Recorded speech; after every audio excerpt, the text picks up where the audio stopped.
IPL ಅನ್ನ ಆಡಿ ಬರೋಬ್ಬರಿ 1.5 ಕೋಟಿ ಸಾಲವನ್ನ ಮಾಡಿದ್ದಾರೆ ಒಬ್ಬ ವ್ಯಕ್ತಿ.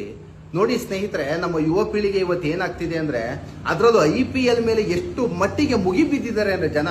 ನಾವು ಚಾನಲ್ ಅನ್ನು ಅಬ್ಸರ್ವ್ ಮಾಡ್ತಿರುವಂತ ಸಂದರ್ಭದಲ್ಲಿ ಏನಾಗ್ತದೆ, ಆ ಜಿಯೋ ಸಿನಿಮಾಸ್ ಮತ್ತೆ ಸ್ಟಾರ್ ಸ್ಪೋರ್ಟ್ಸ್ ಅಲ್ಲಿ ಬರುತ್ತೆ, 25 ಕೋಟಿ 30 ಕೋಟಿ ಜನ IPL ಅನ್ನ ವೀಕ್ಷಣೆ ಮಾಡ್ತಾರೆ. ಅಂದ್ರೆ ನೋಡಿ IPL ಅಲ್ಲಿ ಏನಾಗುತ್ತೆ ಅಂತ ನೋಡಿ. ನನಗೆ ನಿನ್ನೆ ಯಾರೋ ಸ್ನೇಹಿತರು ಮೆಸೆಂಜರ್ ಅಲ್ಲಿ ಮೆಸೇಜ್ ಹಾಕಿರೋ ನೋಡಿ, ಸುನಿಲ್ ಅಂತ ನೋಡಿ ಸ್ನೇಹಿತರೆ, ಇದನ್ನ ಅಬ್ಸರ್ವ್ ಮಾಡಿ. ಪಾಪ ನೋಡಿ, ಯಾರೋ ಪಾಪ ಮಂಡ್ಯದಿಂದ ಫೋನ್ ಹಾಕಿದ್ರು, 1.5 ಕೋಟಿ ಸಾಲ ಅಂತೆ IPL ಅಲ್ಲಿ ಆಡಿ 1.5 ಕೋಟಿ ಸಾಲವನ್ನ ಮಾಡಿದ್ದಾರೆ ಅಂದ್ರೆ ಸ್ನೇಹಿತರೆ, ಇವತ್ತು ನಾವು 5,000 10,000 ರೂಪಾಯಿ ದುಡಿಯೋದಕ್ಕೆ ಜನ ಎಷ್ಟು ಕಷ್ಟಪಡ್ತಿದ್ದಾರೆ ಅಂದ್ರೆ, IPL ಅನ್ನೋ ಒಂದು ಹಂಗಾಮ, IPL ಅನ್ನೋ ಒಂದು ದಂಧೆ ಜನಗಳನ್ನ ಪಾಪ ಕೂಪಕ್ಕೆ ತಳ್ಳುವಂತ ಕೆಲಸವನ್ನ ಮಾಡ್ತಾ ಇದೆ. ಈ ಕೂಪಕ್ಕೆ ನೀವು ಬೀಳ್ಬೇಡಿ ಸ್ನೇಹಿತರೆ.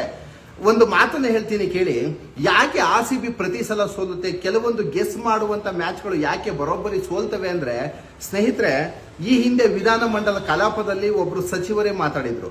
ನೋಡಿ ಏನಾಗುತ್ತೆ ಅಂದ್ರೆ, ಒಂದು IPL ಬೆಟ್ಟಿಂಗ್ ಆಡುವಂತ ಸಂದರ್ಭದಲ್ಲಿ IPL ವಿಚಾರದಲ್ಲಿ ನೋಡಿ, IPLಗೆ ಯಾವ ರೀತಿ ದುಡ್ಡು ಬರುತ್ತೆ ಅಂದ್ರೆ, ಒಂದು ಸಲ IPL ಮಾಡಿದ್ರೆ 45ರಿಂದ 60 ದಿನಕ್ಕೆ ಒಂದು ಸಲ IPL ಮಾಡಿದ್ರೆ ಕೇವಲ 2 ತಿಂಗಳಿಗೆ ಬರೋಬ್ಬರಿ BCCI ಆಫೀಸ್ಗೆ ಹೋಗುವಂತ ಲಾಭ 1 ಲಕ್ಷ ಕೋಟಿ ಸ್ನೇಹಿತರೆ. ಗೊತ್ತಾ ನಿಮ್ಗೆ ಯಾರು ಇದನ್ನ?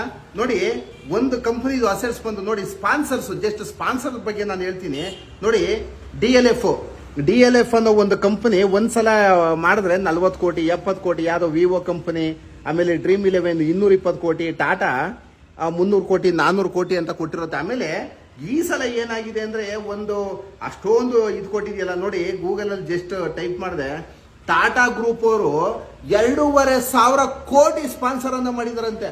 2,500 ಕೋಟಿ ಅಂದ್ರೆ ದುಡ್ಡು ಯಾವ ರೀತಿಯಾಗಿ ಹೋಗುತ್ತೆ ಅಂದ್ರೆ, ಒಂದೊಂದು ಟೀಮ್ದು ಅಸೆಟ್ಸ್ ಬಂದು, ಒಂದು ಟೀಮ್ ಯಾವ್ದೋ ಒಂದು RCB ಅನ್ಕೊಳ್ಳಿ, ಡೆಲ್ಲಿ ಕ್ಯಾಪಿಟಲ್ಸ್ ಅಥವಾ ಯಾವ್ದೋ ರಾಜಸ್ಥಾನ್ದು, ಒಂದು ಸಲ IPL ಅನ್ನ ನಡೆಸಿದ್ರೆ ಟೋಟಲ್ ಅಸೆಟ್ಸ್ ಬಂದು 10,000 ಕೋಟಿ ಅಂತೆ. ಆಮೇಲೆ ನೀವೇ ಜನರಲ್ ಆಗಿ ಲೆಕ್ಕಾಚಾರ ಹಾಕೊಳ್ಳಿ, ನಮ್ಮ ಯಾವ್ದಾದ್ರು ಚಿನ್ನಸ್ವಾಮಿ ಸ್ಟೇಡಿಯಂ ಅಲ್ಲಿ ಕ್ರೀಡಾಂಗಣದಲ್ಲಿ ಒಂದು ಟಿಕೆಟ್ ಬಂದು 3,000 ಅಂತ ತಿಳ್ಕೊಳ್ಳಿ. 3,000 ಅಂದ್ರೆ 40,000 ಫಿಲ್ ಆಗುತ್ತೆ. ಅಂದ್ರೆ ಒಂದು ಸಲ ಕ್ರಿಕೆಟ್ ನೋಡಕ್ ಹೋದ್ರೆ, ಒಂದು ಸಲ ಕ್ರಿಕೆಟ್ ಮ್ಯಾಚ್ ಅನ್ನು ಬರೀ ನೋಡಕ್ ಹೋಗೋರಿಗೆ 12 ಕೋಟಿ ಕಲೆಕ್ಷನ್ ಆಗುತ್ತೆ. 12 ಕೋಟಿ ಅಂದ್ರೆ ಒಂದು 74 ಮ್ಯಾಚ್ ಇರಬೇಕು, 880 ಕೋಟಿ ಆಗ್ತದೆ. ನೋಡಿ ಆದಾಯ ಯಾವ ರೀತಿ ಬರುತ್ತೆ ಅಂದ್ರೆ. ಆಮೇಲೆ ನಾನು ಯಾಕೆ ಇದನ್ನ ಹೇಳೋಕ್ ಬಂದಿದ್ದೀನಿ ಅಂದ್ರೆ, ನಮ್ಮ ಭಾರತದಲ್ಲಿ ಅಂದ್ರೆ ಇಡೀ ವರ್ಲ್ಡ್ ಅಲ್ಲಿ BCCI ಅಷ್ಟು ದೊಡ್ಡ ಆದಾಯ ತರುವಂತ ಮಂಡಳಿ ಇನ್ನು ಜಗತ್ತಲ್ಲಿ ಇನ್ಯಾವುದೂ ಇಲ್ಲ. ಒಂದು ಸಲ IPL ನಡೆಸಿದ್ರೆ 1 ಲಕ್ಷ. ನಮ್ಮ BCCI ಏನಾದ್ರು ಒಂದು ಅನಾಥಾಶ್ರಮ ನಡೆಸ್ತಾ ಇದೆಯಾ, ಅಥವಾ ವೃದ್ಧಾಶ್ರಮ ನಡೆಸ್ತಾ ಇದೆಯಾ, ಅಥವಾ ಯಾವ್ದಾದ್ರು ಒಂದು ಸ್ಕೂಲು ಕಚೇರಿಗಳನ್ನ ಅಥವಾ ಆಸ್ಪತ್ರೆಗಳನ್ನ ನಡೆಸ್ತಾ ಇದೆಯಾ? ಅದರಿಂದ ಯುವ ಪೀಳಿಗೆಗೆ ಒಂದು ಚೂರು ನಯಾ ಪೈಸದ ಕೊಡುಗೆ ಇಲ್ಲ. ಎಲ್ಲ ಇನ್ಫ್ಲೂಯೆನ್ಸ್ ಇರೋರು ಕ್ರಿಕೆಟ್ ಆಡೋಕೆ ಹೋಗ್ತಾರೆ. ಅಲ್ಲಿ ಬಡ ಬಗ್ಗರು ಎಲ್ಲೋ ಒಂದು 2-3 ಜನಕ್ಕೆ ಬಿಟ್ರೆ ಎಲ್ಲ ಅಫಿಷಿಯಲ್ಸ್ ಮಕ್ಕಳು, ಇರೋರು ಮಕ್ಕಳು ಅಶಾಂತಿ. ಯಾರೋ ಇವ್ರ ಮಗ ಬಂದು ಸೆಕ್ರೆಟರಿ ಆಗ್ತಾರೆ, ಇನ್ನು ಅವ್ರ ಮಗ ಯಾರೋ ಬಂದು ಒಳ್ಳೆ ಪ್ಲೇಯರ್ಸ್ ಆಗ್ತಾರೆ, ಅವ್ರ ಅಳಿಯ ಬಂದು ಪ್ಲೇಯರ್ಸ್ ಆಗ್ತಾರೆ.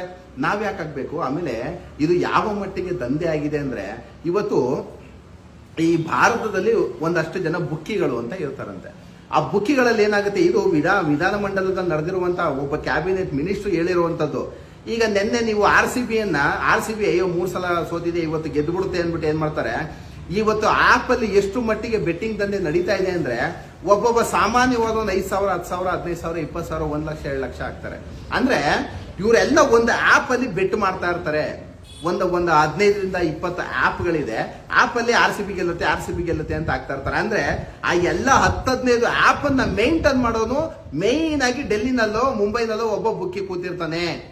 ಅವನೇನ್ ಮಾಡ್ತಾನೆ, ಜಸ್ಟ್ ಒಂದು ಸಿಗ್ನಲ್ ಅಷ್ಟೇ, ಈ ಟವಲ್ ಎತ್ತೋದು, ಹಿಂಗಾಡೋದು, ಚಪ್ಪಾಳೆ ಹೊಡೆಯೋದು, ಹಾರನ್ ಮಾಡೋದು, IPL ಯಾವ್ದಾನು ಒಂದು ಆಯ್ತು ಅಂದ್ರೆ ಇಮ್ಮಿಡಿಯೇಟ್ ಮ್ಯಾಚ್ ಇರೋದು ಹಾಗೆ ಟರ್ನ್ ಆಗ್ಬಿಡುತ್ತೆ ಸ್ನೇಹಿತರೆ. ಇದನ್ನ ನಾವು ಫಿಕ್ಸಿಂಗ್ ಅಂತೀವಿ.